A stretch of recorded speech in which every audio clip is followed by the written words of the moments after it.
Hey guys, welcome to another episode of the Tokuskai Inside Look podcast, where I share inspiring stories of budoka around the world. Please share your favorite episodes with your dojo and community so this effort can be spread to more corners of the earth. This episode is brought to you by our amazing patrons over at Patreon. By donating as little as a cup of coffee to a bowl of ramen, they've directly made this podcast possible. If you're enjoying this work and can spare a small tip each month, it would mean a lot to me. I'll also be sharing the occasional behind-the-scenes clips and side initiatives that build on this podcast. You can find it at www.patreon.com/Tokuskai Canada. Thanks in advance for your support. And now, on to the interview. Anything with the sword. I did Taekwondo and Jiu-Jitsu for a long time. So this is actually what you guys are doing is kind of new and exciting for me as a former martial arts nerd myself. So yeah, when I read your email, I was like, this is cool. Okay, let's do it. Yeah, all right. So I'm excited. Speaking of like that starting point, because I was able to listen to the podcast that you did with the diving group, and I've read some bio, but other people might not have kind of know your background. So could you maybe just share initially where you're from, and then how did you get started with freediving? Yeah, for sure. My name is Sheena. I'm originally from Alberta, Canada. So I guess fellow Canadian, which is the prairie. There's no ocean there. It's completely landlocked, as you know, but I had tried scuba diving a couple of years earlier, I guess. So in 2015, I decided to take a career break. The idea was to travel for 6 months and then make my way back to Canada and find another job. So just a chance to go do some scuba diving and see places that I hadn't seen. So I left on that trip in 2015, and I started the trip in an island called Utila in Honduras. It's one of the Bay Islands. I went there for scuba diving. So I was doing my dive master course. And at the end of the 3 months, I took kind of almost on a whim a freediving course, because I was walking past this like sandwich board sign on the street every day, and the sign said 20 meters on a single breath. It was for this freediving school. And I remember just thinking over and over, like, that's not for me. That's crazy. I like breathing. I don't like holding my breath. But eventually someone who was doing this scuba dive training with me, the dive master program, he did the course.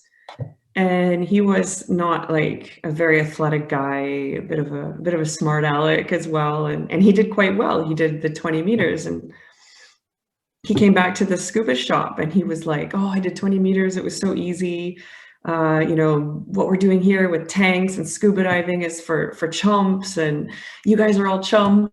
And I remember thinking like, so if this guy can do it, this guy, like, surely I can do this as well. Like it must not be like something you have to be super fit and talented, et cetera, to do. So I took this course. I got completely addicted the first morning in the water, even though I was nervous the day before doing the theory session. And long story short, that was 2015. And I guess technically I'm still on that same trip that was supposed to. So watch out. If you ever try it, you might get a little bit addicted. So one thing I found interesting is that kind of story mirrors a lot of us too, because we're all either we grew up in the West. So we're either Canadians. We have a couple here that's from France, and then somehow we got addicted to this Japanese martial art. Yeah. And in your case, like you're in landlocked Alberta and somehow got addicted to the ocean. So like, could you walk us through maybe even why did you want to get into scuba diving? And then what was that kind of feel when you realized that, okay, the ocean is something that is going to be your life? Yeah, well, it all started with, I guess scuba diving was like the gateway drug into freediving, if you want to call it that. My parents forced myself and my brother and my sister to take swimming lessons because, well, one of them can't really swim, and we spent summers camping. We were around like lakes and water, so not the ocean, but water. And they was like, you guys have to know how to swim in case something happens. And I actually hated it at first, but eventually I ended up really, really liking swimming. So I would do the swimming lessons and, did all the way up to lifeguarding. But then the scuba diving I thought I would never try that because I didn't like the idea of being, I guess, stuck at depth. not able to just surface anytime that I wanted to. To me, that was quite intimidating. I thought I would feel claustrophobic.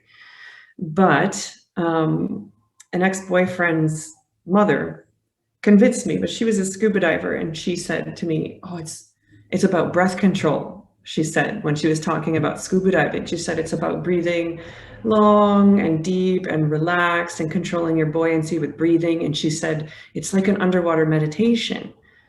And so when she said this, I was like, okay, I hear you. So I took a course, which started in the swimming pool in Alberta in the dead of winter. I still remember like that first moment of jumping into the pool with the regulator in my mouth, that first breath. For some reason, the regulator didn't, it's the thing you breathe through, it just didn't like go right away. And I was like, and then just, I stood up and I'm like, I can't do this. And the instructor's like, calm down, calm down, calm down. By the end of the weekend, I was loving it. We did our referral dives in Mexico. And it was just like, I mean, for those of you that have done it, it's like a whole nother world down there, right? Like you think you're going to feel freaked out and claustrophobic, but once you actually get into the ocean, you see the fish, you see they're right there and they're not even that afraid of you, and it's blue, and it's actually like, you can feel sort of the gentle water movement. It's super relaxing. It's actually quite calming. And so I got addicted to that first. But then the freediving, like I said, was seeing that sign every day that said 20 meters on a single breath. I just kept thinking, no, I don't like holding my breath. I actually still tell people I don't like holding my breath. I like breathing, I like breathing, I like breathing. But what I didn't realize when I was having those thoughts was that freediving is actually a lot more about breathing than it is about holding the breath. So it's kind of a funny, I don't know, things I didn't know then that I know now. So before we move into actually that holding the breath while you're deep underwater, just quickly going over scuba diving, like the first thing you think of is it's unnatural to try to want to take a breath underneath the water. And it is, yeah. So like, what is that initial feeling? Like, how did you get used to that first? I know some people here, or maybe some people listening might have done scuba diving before. I haven't. So I'm just trying to imagine what it's like to be fully submersed for a long period of time and trying to breathe naturally. Yeah. Is it naturally, or is it a different type of breathing? I would say it is a little bit different type of breathing, because you've got this device in your mouth and you do have to move, I would say, like, I mean, I haven't measured and I haven't read too much about it, but it feels to me like you do have to move air a little more purposefully through it on both the inhale and the exhale. So I'd say it's a little bit more conscious than what we're doing above land. But I only learned years later, actually, I only learned when I became a freediving instructor that our bodies are incredibly smart, and they have sensors for, okay, when are we in the water and when are we on land? And when our bodies are in the water and specific parts of our body, like specifically like the face, especially strong over the eyes, is like, it's sending a strong signal to your body to hold the breath. Like when your face is submerged, you are going to hold your breath. You're going to want to hold your breath. And so to actually have this regulator and then be kind of consciously like trying to breathe from it, it's going against what your body wants to do to survive. I only learned that much later. So how did I guess, get okay with that? Well, first of all, I didn't know that. But I would say learning in the pool was a big help, because if something was uncomfortable, the bottom was right there. You could just stand up. I wish the instructor in the pool would have, rather than have us just kind of jump in and then start to take our first few breaths, I wish we would have just stood in, like, chest deep water and just put our face in the water and try to take a few breaths. But I guess the instructor thought that they thought that I was going to be really good because I had all this background as a swimmer, and like, oh, little did you know, I'm nervous just as much as the next person. But just really slow, purposeful practice in the comfort of the pool, and just breathing in the regulator, like with the face in the water, and then just feeling how it's supposed to feel when you do that. And that, yeah, there is a resistance. I would describe it as a resistance when you breathe. But that if you breathe sort of long, slow, relaxed, that it's not a problem. So just learning to trust that. And then once I got that feeling, I loved it. I was like, this is super relaxing. That is fascinating. I love the way that you just explained that, because I always think that if I wanted to do scuba diving and breathe underwater, it would feel unnatural. And what you're saying is the body knows that that's unnatural. It's actually, the body wants to hold its breath. If you're going underwater, free diving is probably a more fit to what our bodies are used to than it is to go scuba diving in that sense. Yeah, I think now, having learned more since then, I would argue that. And I mean, I guess if you just, and don't get me wrong, I still love scuba diving. I actually just did my first scuba dive in like 2 years here the other day, and it was amazing. I saw more fish in like 1 hour underwater on scuba than I saw in the past year doing free diving. So I still love scuba diving, but if you really think about it, like it isn't natural for us to have this tank strapped to our back and the buoyancy compensation device and all this weight and then have this thing in our mouth. It's absolutely wonderful. But I would argue that, yeah, in free diving is more, we've certainly been doing free diving longer than scuba, like as a race. And I think it is more natural than scuba. Very cool. This is part of what we're doing with these the study group too, is to kind of figure out what part of our breathing is natural to us and what we've stopped doing. Because one of the reasons we got into it is we read that book from James Nestor saying that a lot of us have forgotten what the proper way of breathing was. And I don't know how much of what he's found is true or not, and hopefully we'll get into that. You mentioned him writing the book on diving, on free diving. But just that basic concept that we are not doing. Right? Yes. Yeah. Yeah. Okay. I haven't read it yet, so I don't know if something I'm going to end up saying will be repetitive or new, or I guess we'll see. No, actually. So let's go into that one then. You mentioned, because that's how we started the group, you mentioned that he also wrote another book previously on free diving. Could you talk about your first impression on that, and then just thinking back now, like what are things that he got right or things he might not have understood properly? Yeah. Well, admittedly, I read it when I was first getting into freediving, which was it was a couple years ago. And so my memory of it is not that fresh, but I do remember being simultaneously really interested in it, but also, if I'm thinking of the right book, there were a couple things that I had sort of I guess I'd call it a negative gut reaction to. And if I'm remembering correctly, because I've read a couple books where I've had kind of a little negative gut reaction to freediving stuff, but it was like sort of this image of deep competitive freedivers just going out there and only pursuing the numbers, like no matter what happens, if they hurt themselves, if they get a lung injury, that this was somehow an accepted part of the sport. And I would argue absolutely isn't and shouldn't be. If I remember correctly from the book as well, he was kind of by the end of it leading towards like, well, it's great what these people are doing on freediving, but you're not really doing it to like save the ocean. I would say that there are some freedivers out there who are involved in conservation, specifically like shark tagging and things like that, which, from what I've heard, some types of conservation are actually easier done on breath hold than on scuba.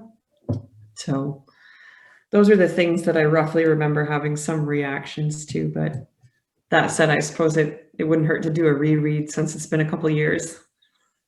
Okay. Yeah, well, it seems like you can always find people that are not like, that are different than the general spirit of the community. Like they might take things over competitive or something. So there's always that case. One thing, so going back to now, you've kind of discovered freediving and you started. One of the things that I heard in the Dive-In podcast was you were just practicing on your own, kind of doing your own thing, and then you decided to compete. And somehow when you competed, you actually did really well, this 75-meter dive. Can you talk about like just your general practice before you got into competition? And then what was it that you were doing that you realized, wow, I can actually be good at this? Yeah. So before I got into competing, I stayed in Honduras for quite a few years. And I became an instructor, and I discovered that I really liked teaching people. And I really liked watching them have this same moment that I had when I learned to freedive, which was just to discover that you're okay underwater on a breath hold. This was amazing. And so I loved sharing this with people. The timing worked out really well. There was actually like a job opportunity right as I was finishing my instructor course. And I took it, and I was teaching, and my own training, sort of my own development as a diver was taking a back seat to that. But it was something that I was working on little by little by little by little. Like anytime we had a day off, the other instructors generally chose to spend that on land and maybe do some partying, some catching up with friends. But I went out just diving for fun for myself. And I just got really curious because all these numbers that I thought I would never do, like they sound crazy. Like they still sound crazy to me. You know, I never thought I would do 30 meters. And then once you do 30, it's like, okay, could I do 40? I never thought I'd do 40. And then you're like, okay, once I hit 50, like for sure I'm done. There's no point in going further. So then you hit 50 and you're like, that's good, I'm done. And then like a week later, you start thinking, oh, well, 60 is only 10 meters away. And so it just went like that. And I kept working on it just like little by little by little, not at all quickly.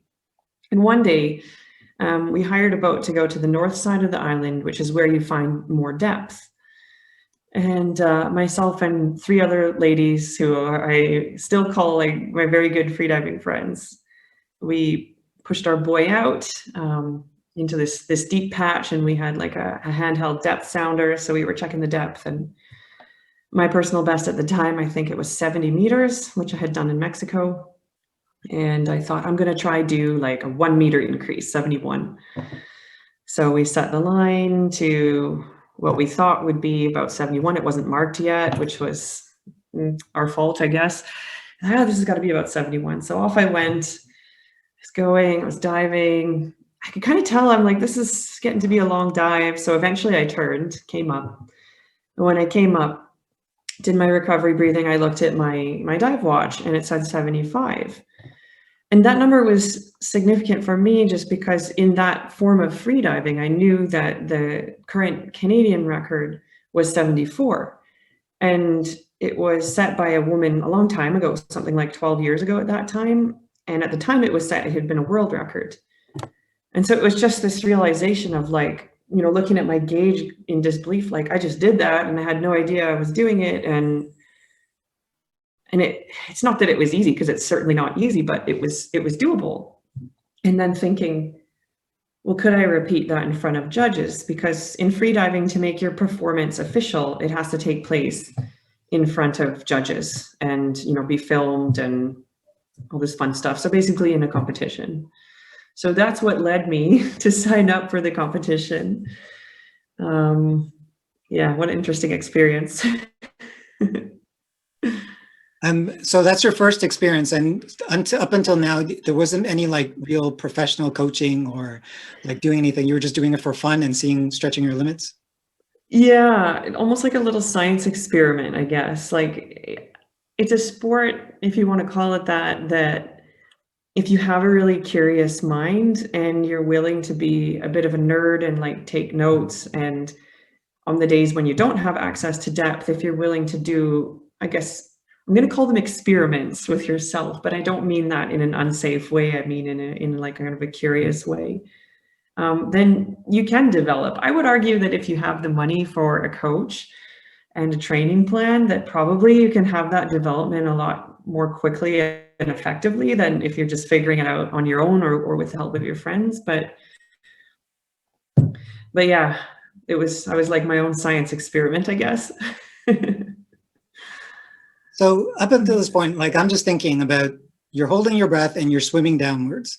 If I was holding my breath in a pool, I could just hold it to my limit, and then it's like, I'm just going to pop my head up above and I can start breathing again. But in this case, you also have to calculate how much time you have to go back up.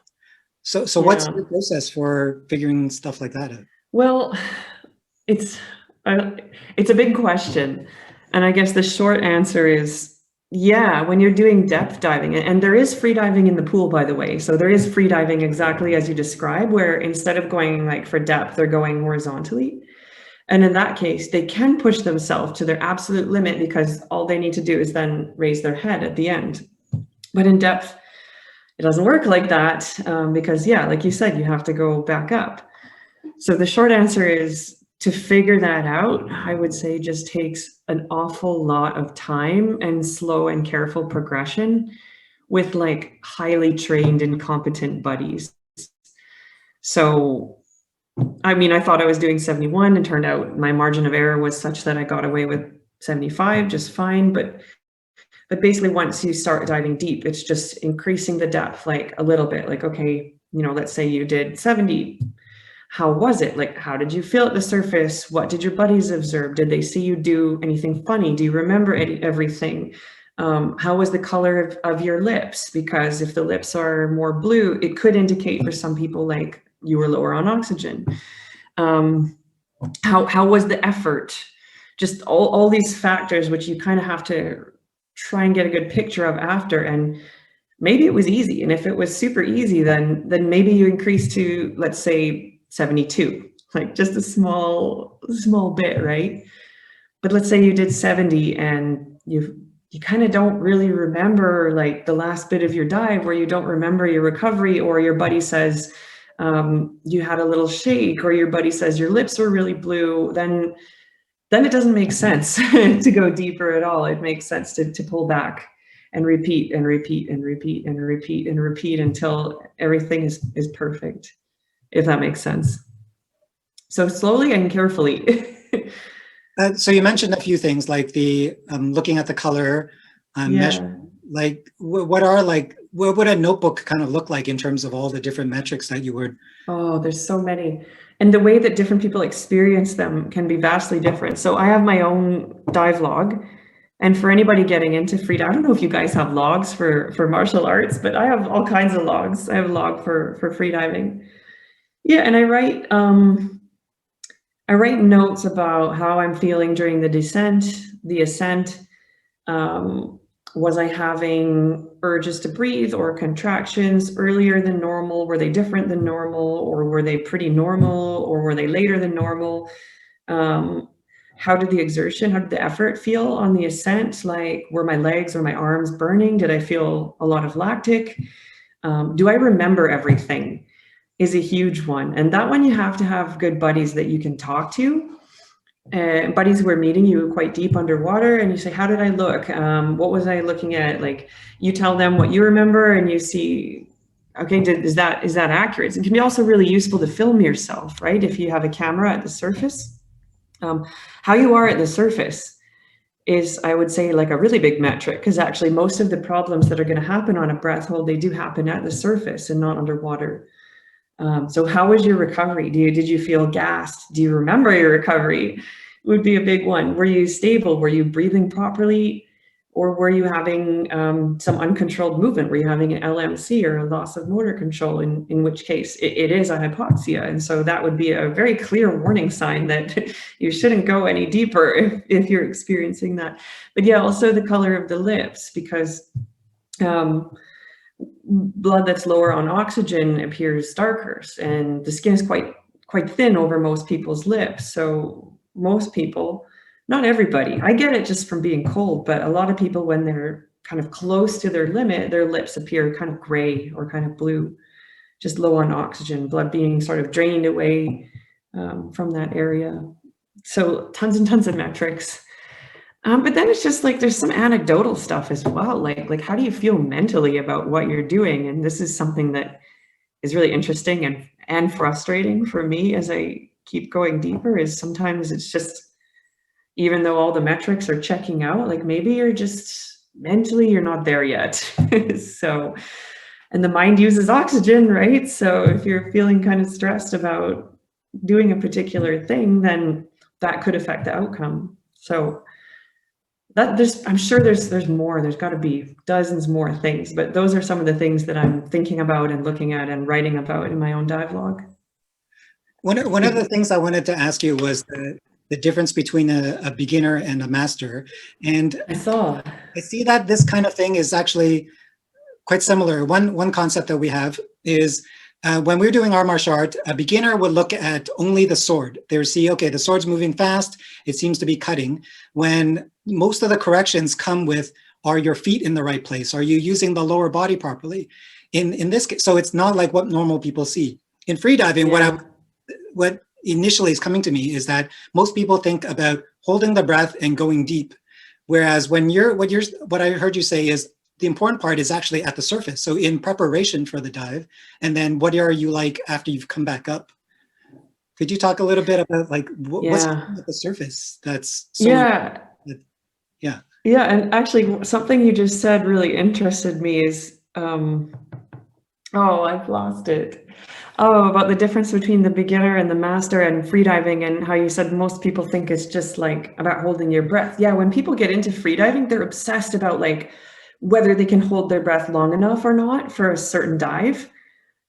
And well, what my experience is, I don't actually, I mean, I'm sure I have, but I don't actually know that I've gotten any better at holding my breath in the last couple of years of freediving. I would say in the beginning you do, but now I'm not really even thinking about like, oh, is my breath hold going to be good enough for this dive? Because my experience is your body will do absolutely everything that it can to hold your breath when you're underwater. Like new students often think you're going to get underwater and you're going to freak out and you're just going to try and breathe. And that's absolutely not true. Not until you're already so low on oxygen that you're unconscious will that happen. For a couple minutes will that happen.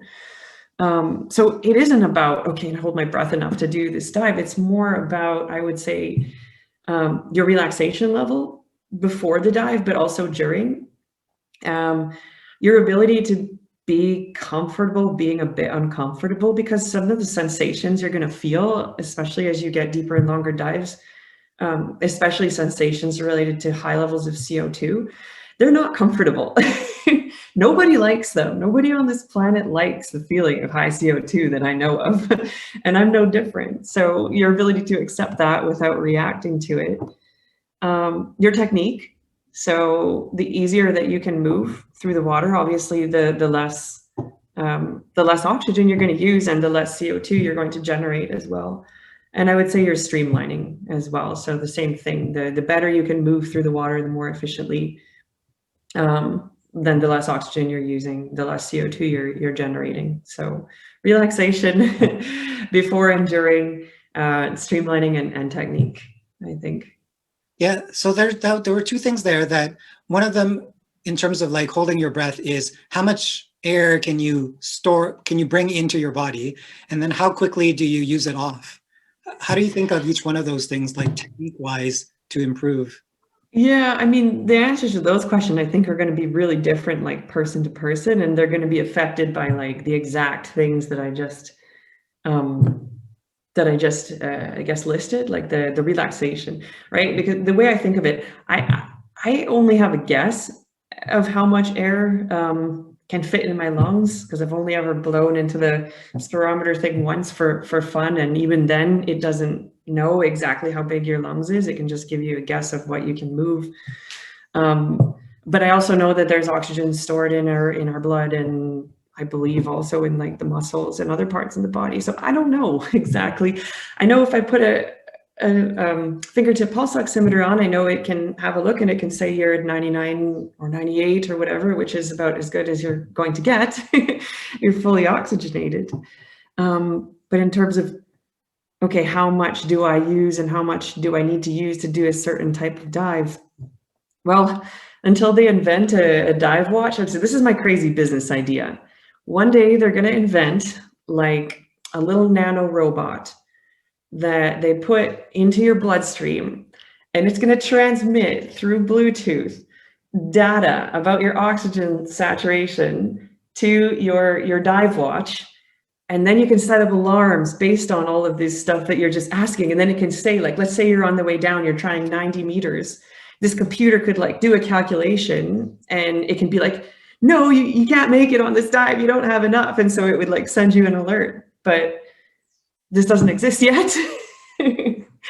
And so until it does, you have to be like, I guess you have to get to know yourself really well. And we do all, I think all of us without exception, occasionally make hopefully just minor mistakes when we do this calculation. I would say a little bit consciously, but mostly sub or unconsciously. Like we learn to do this. Occasionally we make a mistake, and in that case we would end up low on oxygen.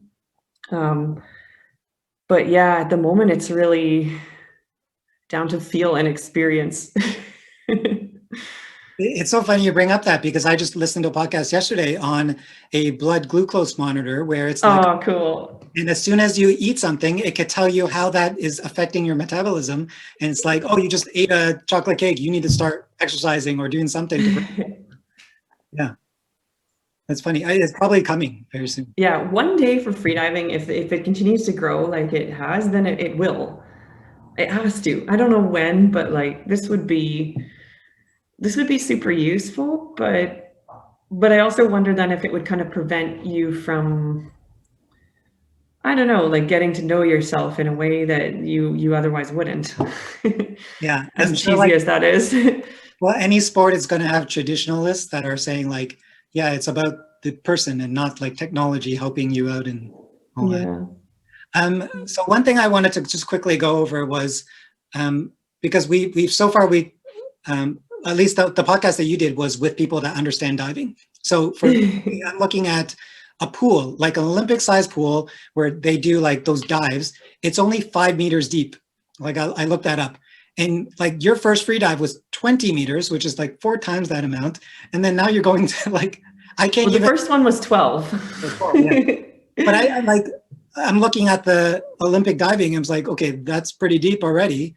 Yeah. How do you even, is it just okay, that's, how deep you're, I think that's the question. Well, the first course, the first day, the line was set to 12 meters, and on the second day it was set to 20. And these were sort of limits designed for the course. And once I became an instructor, I learned that essentially people can reach these depths if they can equalize their ears and sinus using what I would gently call a variety of techniques and relaxation levels, and still not have an issue with becoming low on oxygen. Like, it sounds crazy, but I've taught a couple hundred students since then, and I've seen everything from like panic to tears to nosebleeds from the sinus to, and everybody's okay. Like the 12 and the 20 in the beginning, it sounds insane, but people can reach them whether they're relaxed or not.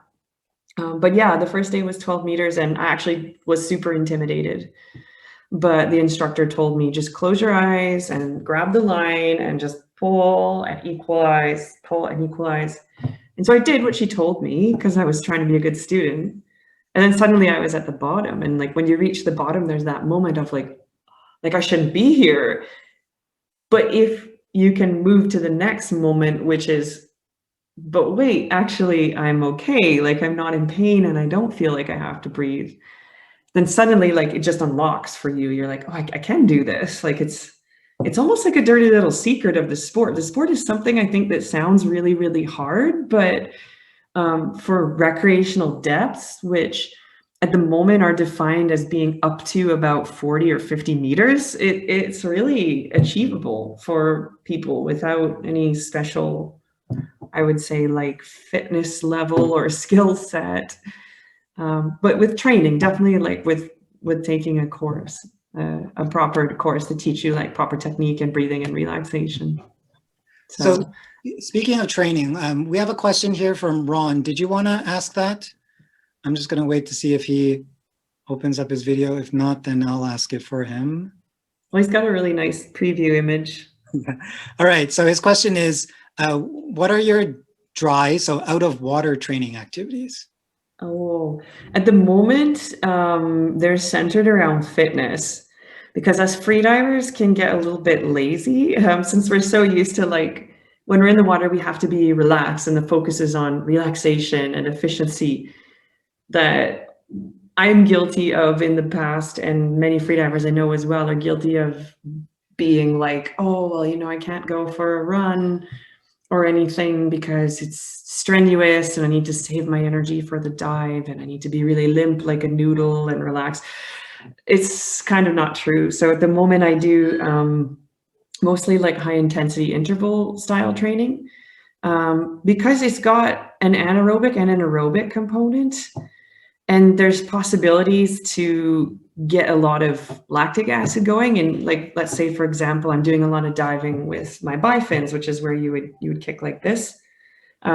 Well, as you get deeper, you need your legs to be kind of used to that feeling of burning and being heavy and working anaerobically on the way up. And so doing the interval training on land is one way that you can prepare for that.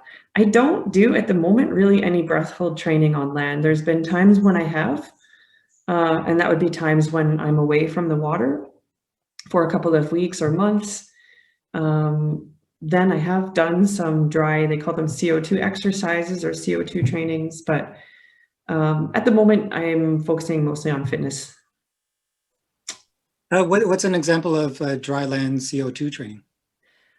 So the most simple example, or the classical example, is to do a series of breath holds in your bed, so not in the water. Anytime you're doing breath holding in the water, you need to have a buddy, like somebody who's trained and could help you if you ran into problems. So you would do a series of breath holds in your bed, and you would start with something that's about half of your best breath hold. So if your best breath hold was 3 minutes, you would hold your breath for 1.5 minutes.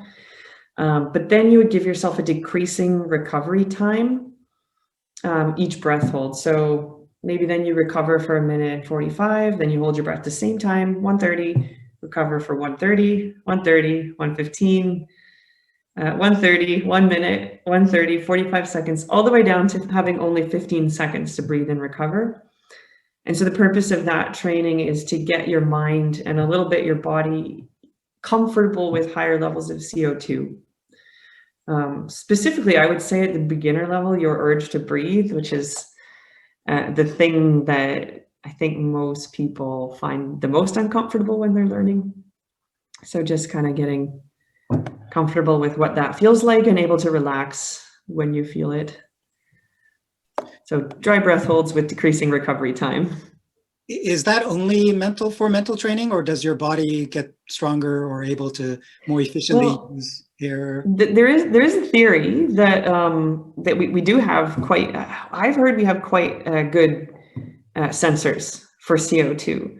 That like our low oxygen sensors are pretty primitive, and I always picture them like our oxygen sensors as being like a light switch. Like it's either on and we have enough, or it's like off and we don't and we're blacking out, or it's kind of like flickering in between the two positions.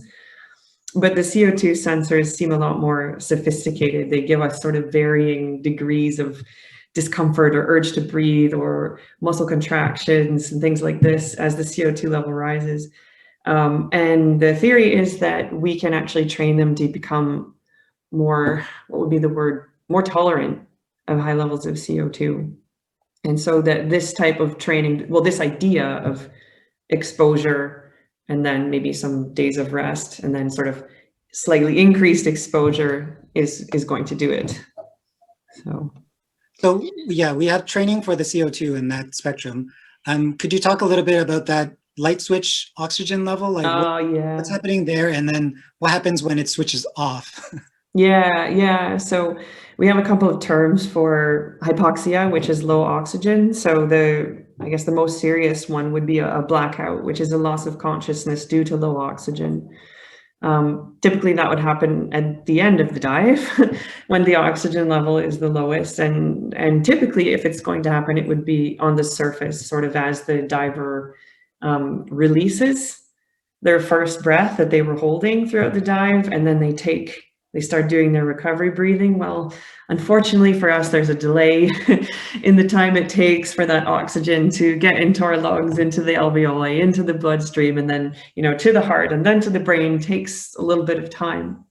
So in that time, if we're close to our edge, we can have a cerebral hypoxia. So it's a blackout due to low oxygen. The body's not out of oxygen, like we're not at zero. The figure that they teach in the AIDA courses is that we're probably around 50%, but I think it would vary individual to individual. But what's happening is the body is prioritizing, like we have certain organs that need oxygen, so our brain, but being conscious takes a lot of oxygen, like looking at things and listening to things and thinking. And we don't need to be conscious to be alive. So I picture it as the body going into like a computer sleep mode type of thing. It's not desirable by any stretch of the imagination, but I think it's important to understand that you're not actually out. It's your body making a strong effort to actually preserve life. and it works. I mean, if you freedive in competition long enough, you will see people experience this, and you will also see them get rescued in a very quick and calm manner. They'll be breathing again in a couple of seconds. The more common, but I would say less serious type of hypoxia, we call it an LMC, which stands for a loss of motor control. And in this form of hypoxia, the diver remains conscious, or you could say semi-conscious.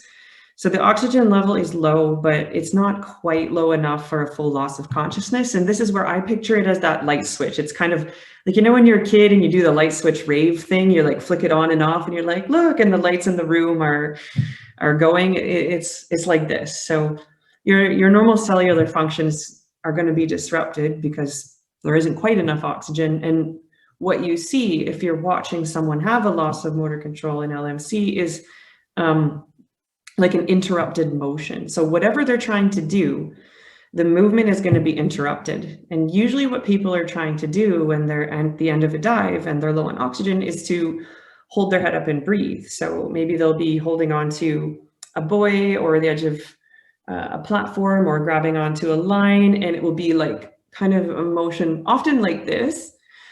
We nickname it the samba after the Brazilian dance, which I can't do because, in case you didn't notice, I'm really white.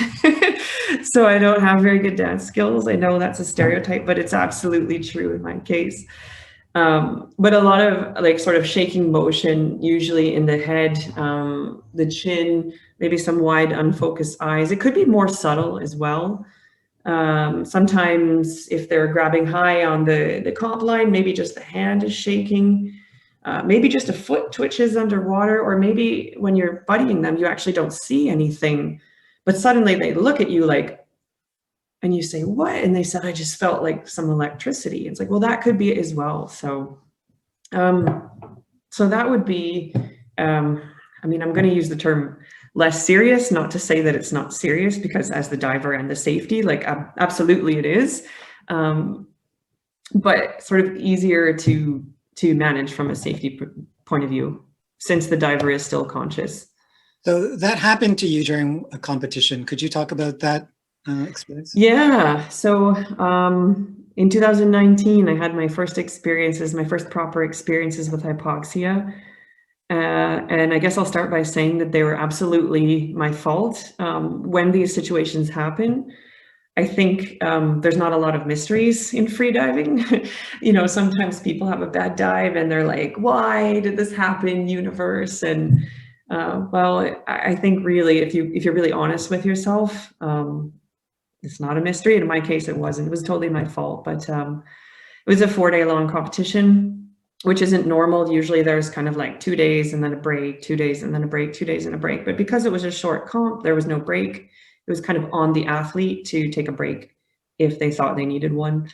And I was doing dives that were quite close to my limit in the first 2 days. I was doing, I did a record in free immersion for Canada and also with bifins, which is the kicking. And I did that one in quite a strong current. And then I made a lot of mistakes after. I stayed out in the water for, I don't know, 6 or 7 or 8 hours watching my friends compete. There were about 60 divers, so it was quite a long day. And I had this water bottle, which holds 1 liter, which is not enough for 6 or 7 hours in the sun. I can tell you that definitively now. And I didn't have food as well. And you know, when you're in the water and it's hot and you're in the Caribbean, it feels great. You're like, don't realize that you're getting sunburned, you know, and then you're having a beer with your friends and you just don't realize what's happening until you get out of the water. And when I got out of the water, I was on the taxi home and I was like, I made a mistake. I realized my face was lobster red. I was dehydrated. I was starving. And I was like, oh, this isn't good. But because I was stubborn and because previously I'd been able to get away with quite a bit in terms of how I treated myself the day prior to a dive, I was just thinking like, okay, as long as you rehydrate and have a good sleep, have a good meal, everything will be fine. Well, it wasn't fine. So there was that sequence of mistakes the day before. on top of that, the dive that I was trying the next day was my personal best. It was something I had done before, but it was my personal best. So mentally, there's a factor there, right? There's mental stress, and it's in a competition, so there's stress with that. And it was going to be not a national record, it would be a continental record. So I really wanted it. So I did the dive, and at the end of it, I had my first proper LMC or samba, and it was a big one. It lasted about 17 seconds. They said it took me to do my surface protocol, which is quite big for an LMC. So I disqualified myself during that, but I got stubborn. I was like, oh, you know, that was just a one-off thing, and I'm sure if I fix my mistakes, I can do the dive tomorrow. Which is a mistake, that thought in and unto itself, because people have shown, like divers have kind of anecdotally tested this out, and I'd heard over and over that if you are hypoxic, that your body and your mind have kind of almost like a muscle memory for that, right? It's like a neural pathway. If you create that pathway and then you use it, it's easy to then just sort of like use it again in the near future. So what I should have done would be either just don't dive the next day or pull back, like maybe take 10 meters off and just do a dive for fun. But I was stubborn. So I was like, I'm going to try the same dive again. And the result, which was absolutely no mystery, was a super small surface blackout. The first one, and actually, knock on wood, the only one I've ever had. And I just remember being really disappointed, not in the situation, but in myself, because I knew, like logically, I knew from everything people had told me and from watching divers compete and watching the decisions they make, I knew that this was a very real possibility for the result. But, you know, sometimes the things you tell yourself, I told myself, it's going to be fine. It's going to be fine. I just have to fix my mistakes. And well, lesson learned the hard way.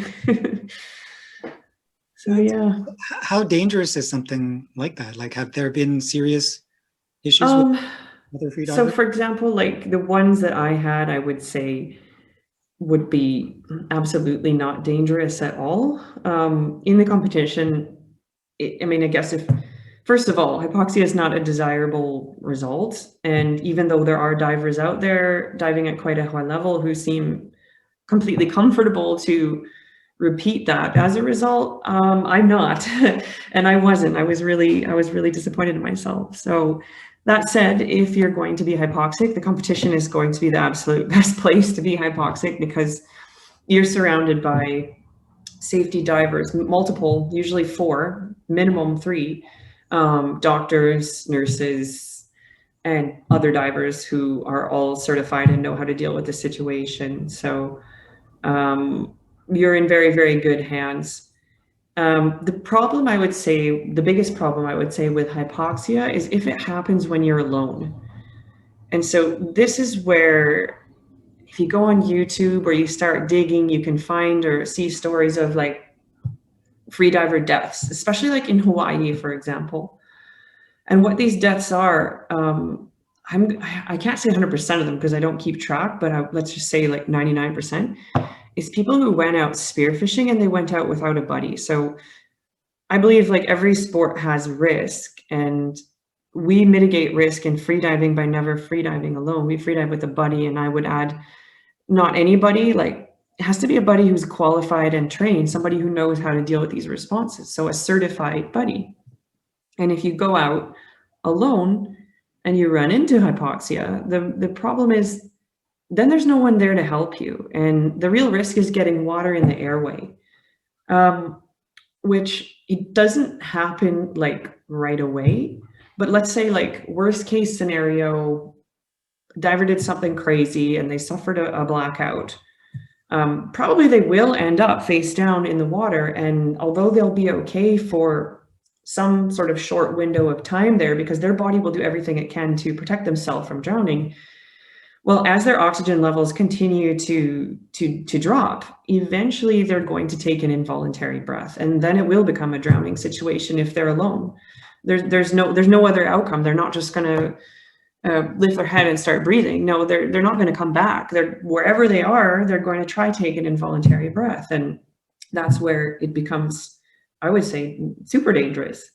But if there's a diver there, a trained buddy or safety who knows what they're looking at, okay, it's an LMC or it's a blackout, and they are trained in the response, which is, I would argue, way more simple than anything I had to deal with in scuba diving in terms of safety, then that person can be okay quite quickly, and with no lasting effects, unless somehow in the commotion that they did get water in their lungs, in which case then they do need to see a doctor, because water in the lungs kind of interferes with your lungs' ability to do their job. So, but separate from that, if someone is there and they see it and they do the response, this person can be completely okay quite quickly. So in a situation like this, you mentioned that the primary mistake was on the surface, the choice of going back in after having that that event. What are examples of mistakes like at the elite level now in the water that would either cause it to be dangerous or prevent you from reaching whatever goal you're trying to hit? So in terms of dangerous, I would say the biggest mistake would be how you breathe before you dive. So it is a lot about breathing. And if you breathe in such a way that you kind of artificially lower your CO2 levels before you start, so you hyperventilate, either knowingly or unknowingly, it can be really dangerous, because we need something to give us signals of like, when is it time to go up? And it's not going to be oxygen. We don't have a great sensor for that, right? But we have very sophisticated and lot and strong signals that we get from CO2. So how we experience those and at what point of the dive and what frequency, and is it normal, kind of, are my contractions normal? Are they coming at the right time? Are they early? Are they late? Like, this is all information that we're using to make the decision on when it's time to go up. But if we suppress our urge to breathe by hyperventilating before a dive, then it's kind of like we're turning off our alarm clock. Like we're turning off, or we're delaying our signals that are telling us it's time to go up.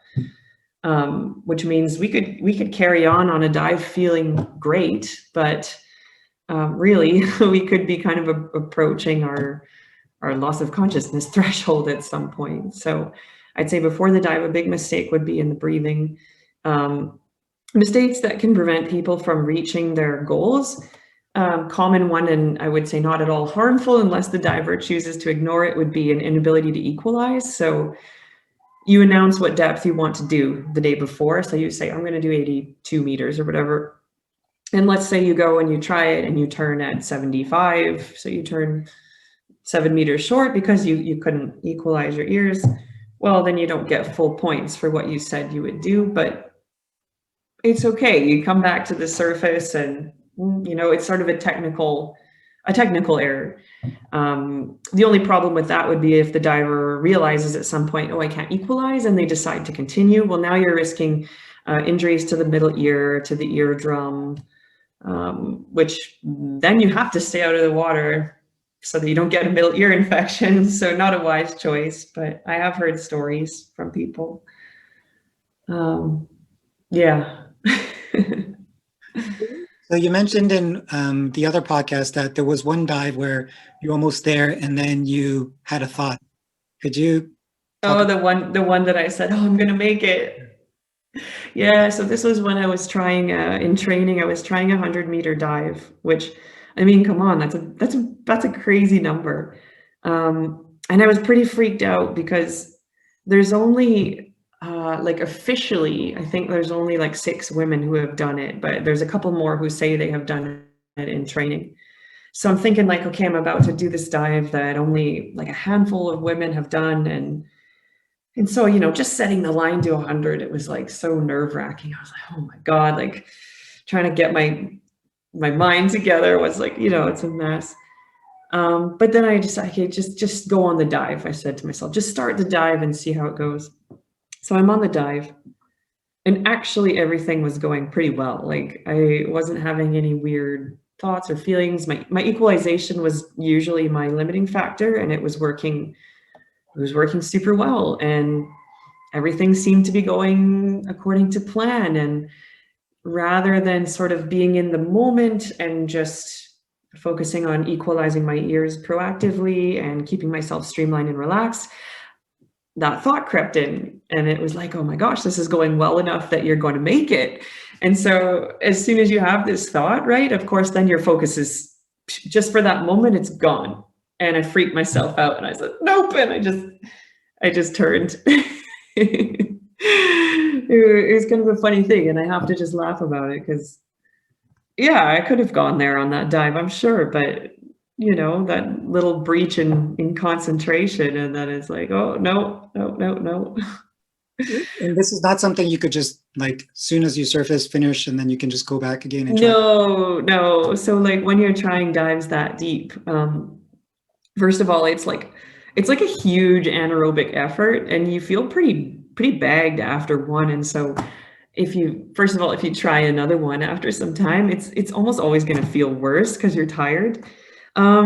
But there are also some risks in terms of like decompression illness. So it's not like we're absorbing the amount of nitrogen that a scuba diver would, since we're not breathing compressed gas at depth and we're not staying down there as long. But, you know, 100 meters is 11 atmospheres, and and it is a fast descent. With the monofin, it can be, for some people, up to 2 meters per second. So things like this can certainly provide a risk of a decompression illness. So when you're doing dives that deep, basically anything over 55 meters, the rule of thumb is that you only do one, just to stay safe. So it's like, oh shit, now I have to you know, wait for another day to try again. And then you have to make sure that you've slept right and you ate right and that your mind is in the right place. And so you have to be really patient. But it's good. It forces me to work on that. So we have another question from the group. Sure. I'm going to read it. Have you seen the 1988 Luc Bresson directed film, The Big Blue? Yes, every freediver has seen that. What's your impression of the movie? Oh my gosh, I wish there was no love story in it. That was so cheesy. But I have to say, there were parts of it that were quite entertaining. Like the beginning of it was pretty entertaining, and the whole dynamic between Jacques and Enzo, and the character of Enzo is just fantastic. Like, and the actual diving is like, so since diving has changed a lot since then. So now us doing what we do, like we're diving self-powered. We're not using a sled like in the movie. So we're using our body or parts of our body to get to depth and then back up again. In the film, they're riding on a weighted sled, and then they're riding the sled back up for the most part, which is actually no longer sanctioned in competition because there were some accidents. Like this form of freediving was kind of proven over the years to be dangerous because there's equipment and there's space for human error. And there definitely were errors with equipment and human errors. And there's sort of one high profile story where a woman actually died doing this type of freediving. So nobody will touch it. Like the sanctioning bodies won't touch it any longer. So this is what they're doing in the film. So we watch them do this and we're just like, it's amusing. It's funny, like watching them sit on these sleds and they're hyperventilating super hard, which is like, we don't do this. They're going down, they're coming back up. But I would say, okay, final review of the film, very entertaining, but not very accurate in terms of what's done anymore. And the love story, huh. That sounds almost exactly like how we would explain every samurai film out there. Yeah? Oh, you must have some thoughts on Hollywood movies. Oh my goodness. Because there's so many like martial arts and samurai movies and fight scenes. And I remember when I was in jiu-jitsu, I was doing Brazilian jiu-jitsu, you'd see a movie and you would see like a guy choke another guy and you'd watch it and you're like, that would never work like that. You guys must go crazy when these movies come out. Yeah, we've kind of gotten used to it. Just want to do a quick time check. Do you have another 10, 15 minutes or so? Oh, sure. Great. So the second question, which actually aligns well with this, is what are the different types of human, like self-powered diving, and why one over the other? Why the difference? Yeah. So the main self-powered disciplines, which, as I said, they're the ones where you're using your body as the means of propulsion to go to depth and back up again. So the one we start with when we do a class is called free immersion. Funny name. If I were to rename it, I would call it pulling. So imagine a buoy, or as they say in the United States, a buoy, like a surface float with a weighted line going to depth. And so you use your arms and the line as the means of propulsion, and your legs can completely relax. So basically imagine like pulling yourself down an anchor line or something on a boat. So you pull with one hand and you equalize with the other. This one is super nice for people who are learning because it's slow. So it makes it easier to work on their equalization. The line is their physical connection to the surface, which is super comforting when you're learning. And even when you're not learning, this is super comforting just to be constantly holding this line, constantly connected to the surface. But also the line makes it easy to stop. So if you want to stop or you have a problem, and I would argue that this type of freediving, free immersion, where you're pulling on the line, in some ways it's the most relaxing of the self-powered disciplines because you don't have to use the legs. So the athletic demand of it is not as high as the other disciplines. So you could be severely unfit and still be like a pretty decent free immersion diver, I would say. I know for a long time I was, not that I was like obese or anything, but I just didn't really have any fitness to speak of. And so I was just doing mostly free immersion because it's not so much effort. So that one, pulling on the line. The one that probably maybe some of you guys have done without knowing that it was an actual named discipline is called constant weight, or constant weight with bifins. The name is silly. It comes from I believe the French chose it, and it comes from the competition world. And all that it means is whatever weight you're wearing, like on a weight belt, or maybe you'll see some freedivers wearing weight on their neck, it has to stay the same. So you can't just put on like a 20-kilo weight, sink to the bottom, take it off, and then float back up. That would be cheating. So the weight stays the same, but what it actually is kicking with fins. And so the most common way that probably some of us have done it are with bifins, which means one fin per foot. So similar idea to when you're wearing fins for scuba or snorkeling, but kicking down, kicking back up again. In the competition, you'll see this is divided into bifins and monofin. So monofin being a fin like a dolphin tail. So both feet are going in one big and like beautiful blade. And like every female and many males who ever see like a monofin, they're all just like, oh, it's a mermaid tail, you know? So you'll see that in the competitions as well as the bifins. They use different muscles. So they're quite a different technique.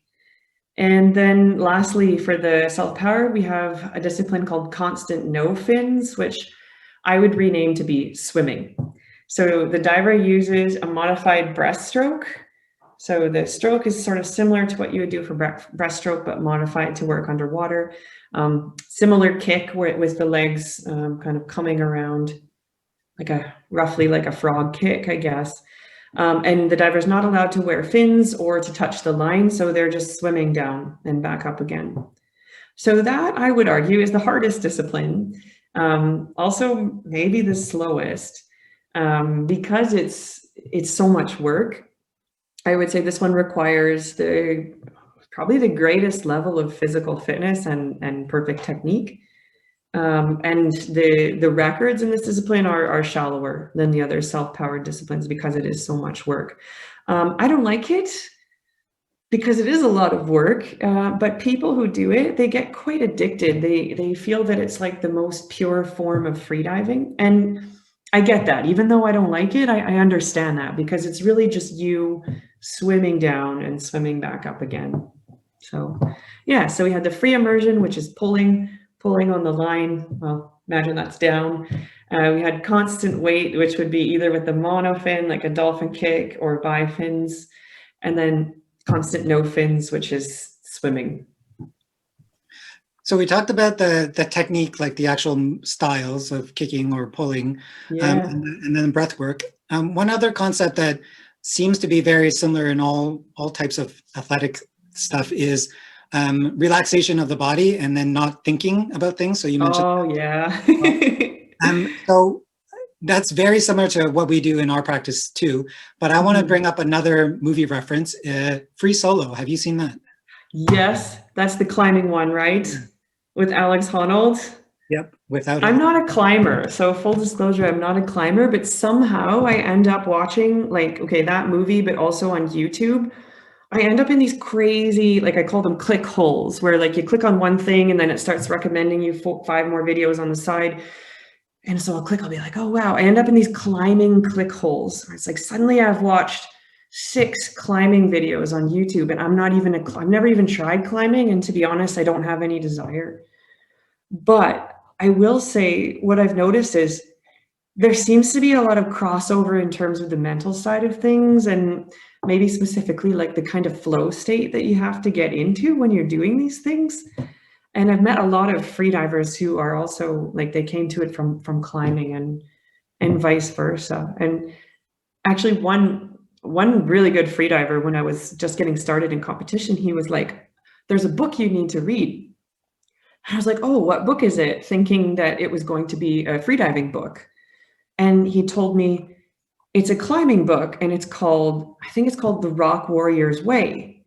And I was like, what? I'm like, but this isn't climbing. I'm not climbing. He's like, no, you have to read it. And he's like, just get past the fact that it's about climbing and apply that to freediving, and it's exactly the same. And so I was like, oh, okay, well, if the former world record holder is telling me to get this book, then I'm going to go and get it. So I downloaded it, read it. Yeah, it's really cool. So yeah, the climbing reference with Free Solo, yeah, that's completely valid, I think. One of the things that they mentioned about Alex Honnold was that he has this thing in his brain that just naturally makes him not afraid or not as easily. Yeah. Do you think there's a similar trait to some like free divers that are able to go super deep? And maybe some of them. I mean, I have met a couple people that they just don't, they'll just try things sort of regardless of what they think the consequence would be. But actually, now that I'm thinking about it, those usually aren't like the people I would choose to describe as the best freedivers. I think, I don't know, like it goes back to that discussion about hypoxia, where it's sort of like, what is your tolerance for risk? And is that an okay outcome for you or not? And for me, it's not. And for me, the freedivers that I admire the most are, I'm not going to say they're afraid, but I think they just respect what they're doing, and they respect the ocean and their own bodies. And for them, hypoxia is not an acceptable outcome. And if something isn't right, they simply won't do the dive.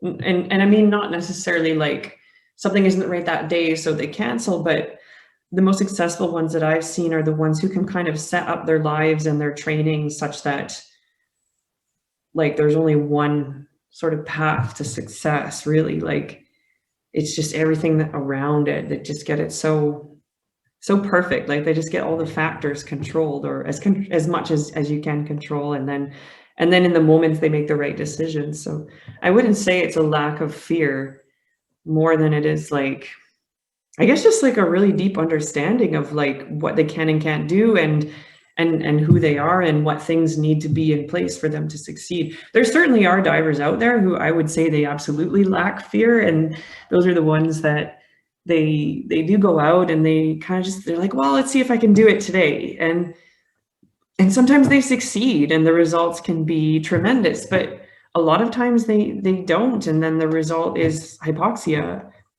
or worse would be like an injury. And then you have to take time off. And so for me, that's not really the definition of like best freediver, I guess. I hope that makes sense. Yeah, no. I just want to open it up to anyone else that might want to ask a question before we wrap. No? Okay. Okay. So I wonder whether you find a difference when you're holding your breath, the timing. Can you hold it longer if you're diving down, or if you're staying in your bed and practicing? For me, absolutely when I'm diving.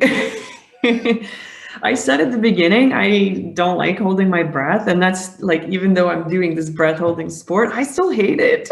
I hate holding my breath. Some people love it. So there's a discipline in freediving in the pool called static apnea, where they're just holding the breath face down in the water, not moving. And some people love this. I think for them, it's like incredibly interesting, the relationship between the mind and the body and your limits. And I've done it a little bit. I mean, I had to do certain requirements to become an instructor, and I did a few more times just because I was curious. But for me, I don't love it. And it's because I can just raise my head at any time. So my brain just gets the best of me. But when I'm diving to depth, I'm not really thinking about the fact that I'm holding my breath. And I always tell this to students too. I say, there's so many more things to focus on when you're actually doing a dive, like the technique, the way you're moving, the way you're pulling, the way you're equalizing, you're streamlining. You can start body scanning and releasing tension. There's so much to do when you're diving that keeps you busy that it's not really about holding your breath, at least not for me. But when you're just lying there, either in bed or on the surface of the water, well, and you're not doing anything, then it is entirely about holding your breath. And then I don't like it. So I hope that answers your question. But some people love it. Important to know that some people get completely addicted to this static apnea thing. There's a whole mental side to it. And I admire the mental strength that these people have that get addicted to static. It's crazy. I have a question. We're commonly instructed to only exhale while we're doing one of our forms. It may only last a minute or so, but the kind of the inhalation phase is kind of we're encouraged to shorten that or kind of conceal it. So so we're doing this activity. It's nothing like jujitsu, for example, but it's quite controlled. But they'd like us to kind of continuously exhale. For a minute. But most of the forms we do, I would say, are over in about a minute. Yeah. Well, that sounds difficult. I was wondering how you might think of that recommendation or instruction. Oh, I mean, so I haven't tried well, I mean, we used to do forms in Taekwondo. I'm sure they're not exactly the same, but I'm thinking of continuously exhaling for 1 minute. I feel like that would be a little uncomfortable by the end of it, is it? I find so, yes. Yeah. Oh my goodness. Because definitely if you're exhaling for a minute, like your CO2 will be rising a little bit, I would say, by the end of that, right?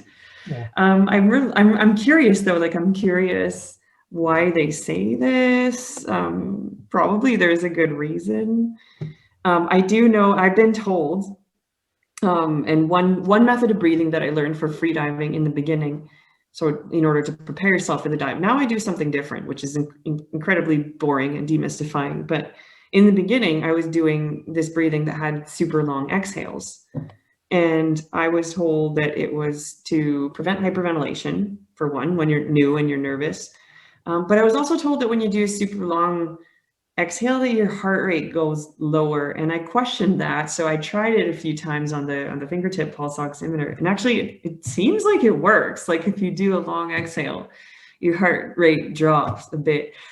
I'm not sure why that would be a good thing for doing a form, or if it would be a good thing. I'd be really curious to know what the reasoning behind this is, because I know if it were me trying to do it right now, if you said, oh, do a form for like 1 minute only on exhale, I would probably not be able to do it. It sounds uncomfortable. There must be a reason. I mean, I do remember from my own martial arts experience that, and I don't know, maybe this is part of it. This is just me making up theories. So just so you know, this is just guesses. When I was doing martial arts, we were making a noise every time we did a movement. And part of that was to tighten the abdominal wall. So the idea was to give yourself power, but also like if you're hit, then your abdominal wall is tense and you're not going to be as hurt, right? You can kind of take that blow. So I wonder if doing a long exhale, like if it is some way of kind of like cueing you to sort of gently tighten your abdominal wall. I wonder. I wonder. Just thoughts. Okay, so final question. How would you complete this sentence? And feel free to use as long as much. Oh shit. Okay. Freediving is connection. Freediving is connection. How would I complete it? Yes. Freediving is connection. Okay, freediving is connection to yourself, to the community, to the ocean, or the lake or the pool, if that's what you're diving in, to the water. Can you elaborate? Well, I mean, I talked a lot earlier about just really getting to know yourself, right? And because we don't have this computer inserted into our veins that's telling you how you're doing. So you really have to get to know yourself, like your body and your mind, on a level that I know for sure I didn't know myself before I started diving. So it's connection to yourself, to the community. Maybe you heard in some of my other podcasts, but this is actually why I compete, is not, I mean, yes, partially for myself and for, you know, making official results, but my first competition, the experience that I had was that the other competitors and the safeties, the community that was there, and it's an international community, they were so motivating, and it was this environment of sharing. So sharing training techniques and ideas and knowledge, but also just a lot of fun and smiles in the water. So I made friends from all around the world, and it was people of all levels. Like there were people doing dives to 20 meters, and there was one guy trying a dive to like 125 meters. And we were all there cheering for each other just as hard, supporting each other. And I got addicted to that. Like, I was like, this is such a cool community. So a large part of the reason I keep going to these international competitions is because I get to see these people again, and I get to meet new people, and we get to do this, what I think is absolutely ridiculous sport, in the company of other people who find it as much fun as we do. And, you know, if we have a good dive, we get to smile and celebrate it together. If we have a crap dive, we, you know, get to drink a beer and moan about it later. Like, it's the community, you know, where it's not that big, and it's full, by and large, of pretty cool people. But then to the water as well, like you had put in the questions, one of, at the end, something about like, do you think we really came from the water or not? Well, I don't know. I believe in evolution, so I'll tell you that much. But I do think like the water has an effect on us physiologically, and that's something that we can measure. Like when we enter the water, like there are physiological responses that start kicking in our body. There are changes in blood pressure and heart rate and things like that.